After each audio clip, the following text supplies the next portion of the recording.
నెల్లూరు జిల్లా కావలి డివిజన్ జల్లంకి మండలంలోని జమలపాలెంలో ప్రజలకు తాగునీటి సమస్య తీర్చేందుకు 40 లక్షల రూపాయల వ్యయంతో వాటర్ ట్యాంక్ నిర్మాణానికి సర్పంచ్ బూరి శ్రీవేణమ్మ ఆధ్వర్యంలో శంకుస్థాపన జరిగింది. సొసైటీ అధ్యక్షుడు కేతిరెడ్డి రవీంద్రారెడ్డి భూమి పూజ చేశారు. ఈ సందర్భంగా వారు మాట్లాడుతూ 30 ఏళ్ల క్రితం నిర్మించిన ట్యాంక్ శిథిలావస్థకు చేరగా ముఖ్యమంత్రి జగన్మోహన్ రెడ్డి చొరవతో ఈ పాలనలోనే ఈ సమస్య పరిష్కారమైందని, త్వరలో పైప్ లైన్లు కూడా ఏర్పాటు చేసి నీరందించడం జరుగుతుందని తెలిపారు.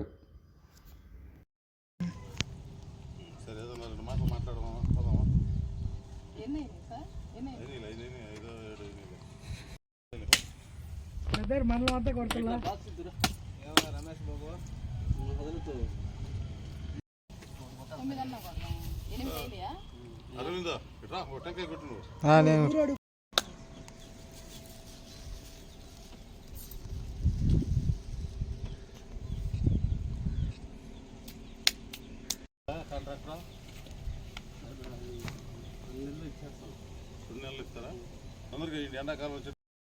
నేను ఫస్ట్ నుంచి చెప్తున్నాను మాకు కొత్త ట్యాంక్ కావాలని అది ఫస్ట్ నుంచి వస్తే ఇప్పుడు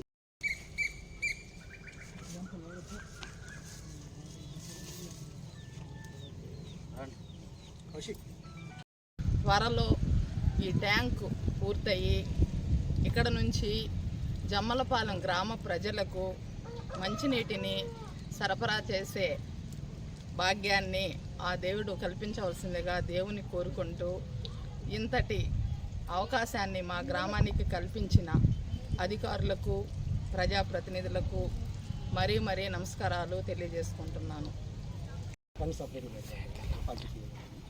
లేకపోతే ఇది అంది లేదు రాబోయే రోజుల్లో కొన్ని లిమిటెడ్గా ఇచ్చారు, అందరికి ఇవ్వాలా, కొన్ని 5 6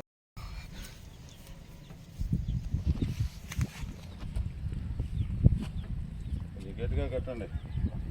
ఒక 50 ఏళ్ళు ఉండేటట్లు